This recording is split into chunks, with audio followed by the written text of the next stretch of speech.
Halo semuanya, apa kabar? Nama saya Pandu Median Pratama, dosen Bahasa Indonesia BINUS Malang. Pada kesempatan kali ini, kita akan membahas tentang komunikasi efektif. Seperti apa bentuk komunikasi efektif, dan bagaimana latihan-latihan tentang komunikasi efektif itu bisa kita lakukan. Mari simak penjelasan berikut ini. Seperti yang sudah kita ketahui bersama, bahwa selain keterampilan menulis, kita juga dituntut untuk mampu menerapkan keterampilan berbicara. Salah satunya dengan menerapkan komunikasi efektif.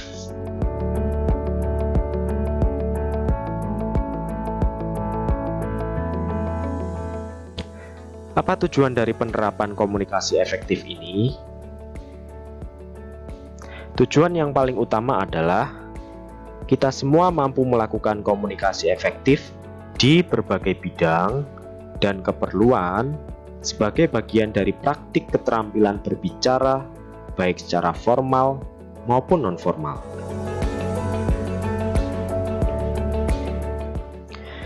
Nah, dari penjelasan tujuan ini, kita jadi semakin tahu bahwa selain keterampilan menulis, keterampilan berbicara juga memiliki peran yang penting bagi mahasiswa pada saat ini dan kepentingan profesi di masa yang akan datang.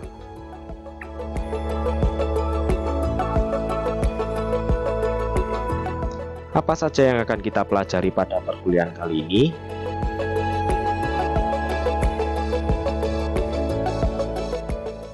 Terdapat 3 hal yang akan kita pelajari pada pertemuan kali ini. Yang pertama adalah hal-hal yang perlu diperhatikan dalam komunikasi efektif. Yang kedua adalah mengenal ragam bahasa. Dan yang ketiga adalah kiat-kiat sukses berbicara di depan umum.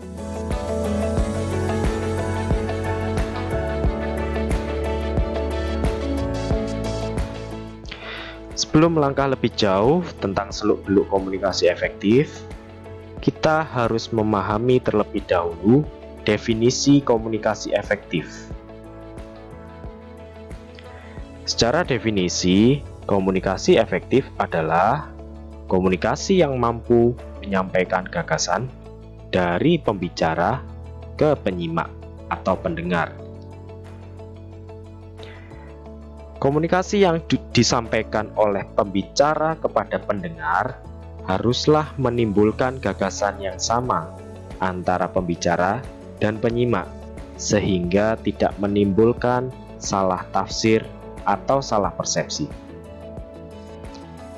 Untuk menimbulkan gagasan yang menarik dan menghindari kita dari salah tafsir, maka komunikasi ini harus dilakukan dengan daya tarik tersendiri.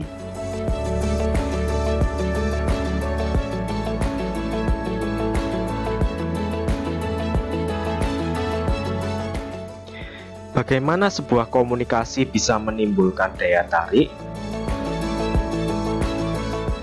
Terdapat beberapa hal yang harus diperhatikan dalam komunikasi efektif. Yang pertama adalah penggunaan ragam bahasa. Yang kedua adalah menghidupkan kalimat. Yang ketiga adalah vokal dan intonasi.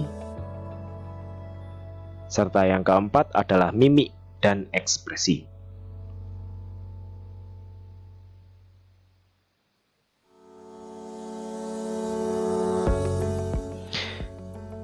Pada pertemuan di awal, kita sudah memahami bahwa ragam bahasa Indonesia ada 2, yaitu ragam formal dan ragam non-formal.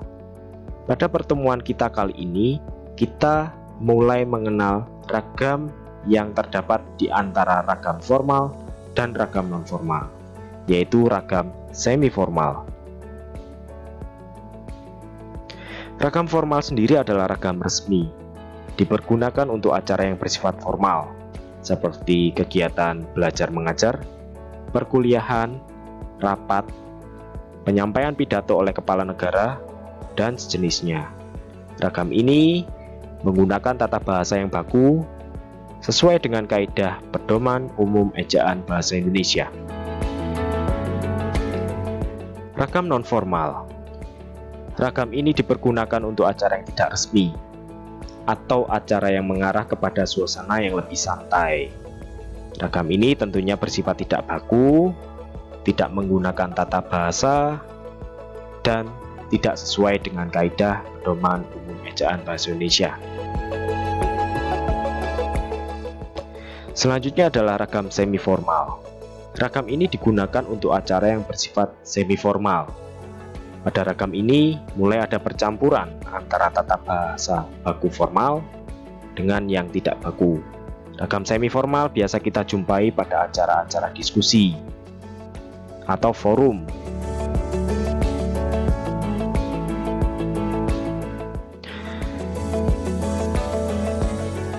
Nah, bagaimana ketika kita melakukan komunikasi itu bisa berjalan dengan efektif? Tentu kita harus membentuk sebuah kalimat. Untuk membentuk sebuah kalimat, tentu ada beberapa langkah yang harus dilakukan.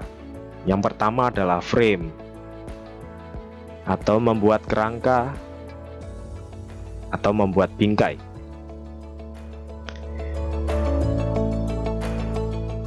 Dalam sebuah kalimat, tentu membuat sebuah kerangka adalah sebuah kewajiban, karena di dalam sebuah kerangka kita bisa membuat sebuah topik, membuat judul, menentukan tema, dan menjadi tahu batasan-batasan apa yang akan dibahas. Setelah kerangka sudah terbentuk, misalnya topiknya sudah tahu, atau sudah bisa membuat judul, maka langkah selanjutnya kalian bisa membuat sebuah springs. Springs ini kalau di dalam bahasa Indonesia biasa disebut sebagai gagasan pokok atau pokok pikiran. Springs ini berisi tentang intisari dan penjelasan umum tentang apa yang akan disampaikan.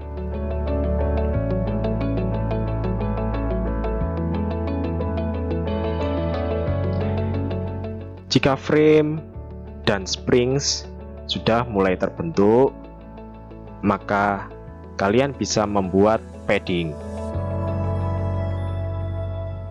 Padding sendiri adalah bentukan kalimat yang dimaksudkan sebagai bunga-bunga kata, sehingga keseluruhan kalimat memperoleh jiwa ketika disampaikan kepada para penyimaknya. Artinya, ketika kalian sudah bisa membuat gagasan pokok, kalian sudah bisa membuat pengembangan kalimat selanjutnya, atau hasil dari pemikiran di dalam gagasan pokok itu sendiri.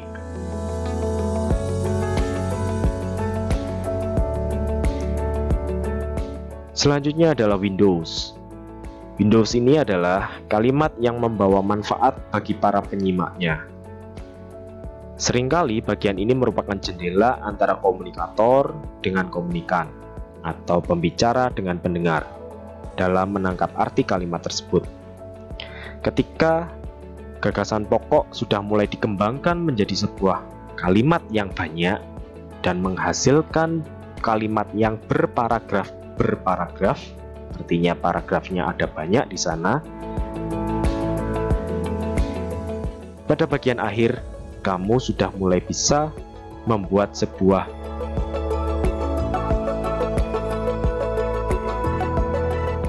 kesimpulan atau manfaat. Nah, kesimpulan atau manfaat ini adalah jendela yang menghubungkan antara pembicara dengan pendengar.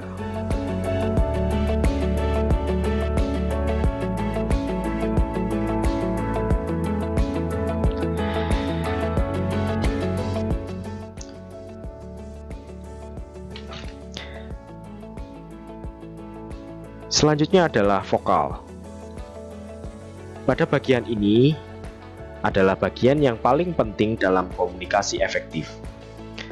Vokal seseorang tentu harus lantang dan dapat didengar oleh semua orang, sehingga makna dan gagasan yang disampaikan dapat dipahami dengan baik, sesuai dengan definisi komunikasi efektif yang sudah dijelaskan di awal.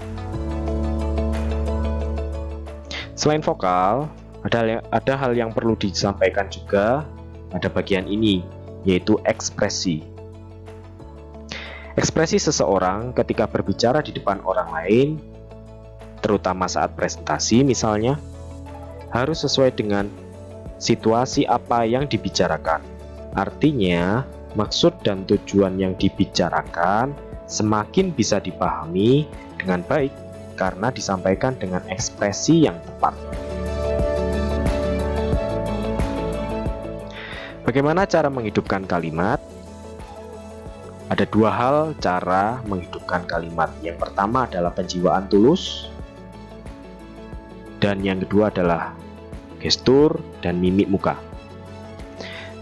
Pada saat menjiwai sebuah kalimat, tentu kalimat ini harus sesuai dengan apa yang ingin disampaikan. Artinya, kalimat ini dijiwai dengan sepenuhnya oleh si pembicara. Selanjutnya, gestur dan mimik muka.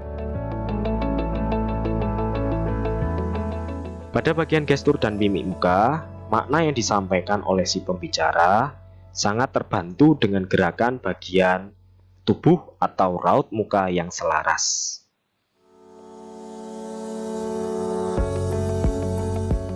Bagi sebagian orang, berkomunikasi atau berbicara di depan orang lain adalah hal yang sangat sulit.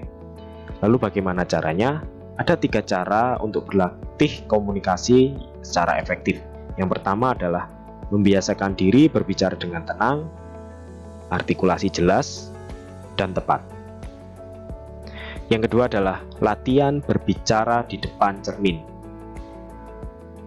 Dan yang ketiga adalah mengambil setiap kesempatan sebagai ajang untuk latihan berbicara di depan umum.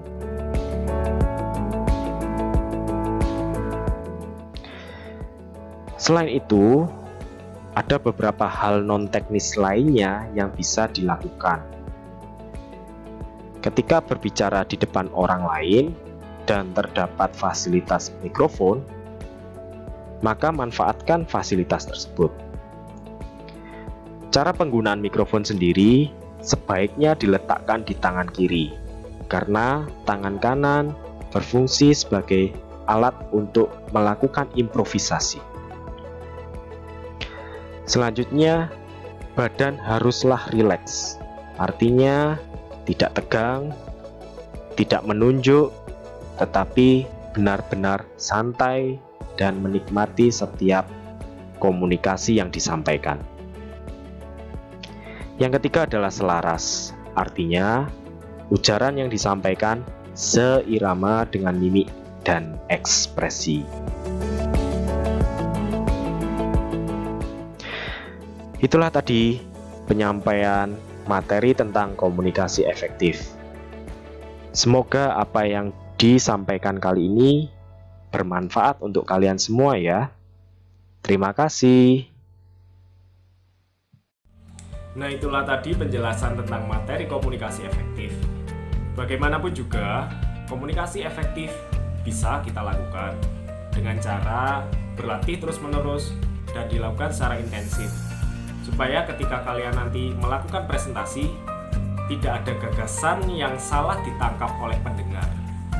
Maka dari itu, semangat terus belajar berkomunikasi efektif, supaya kalian bisa melakukan komunikasi efektif. Terima kasih, dan sampai bertemu pada kesempatan selanjutnya.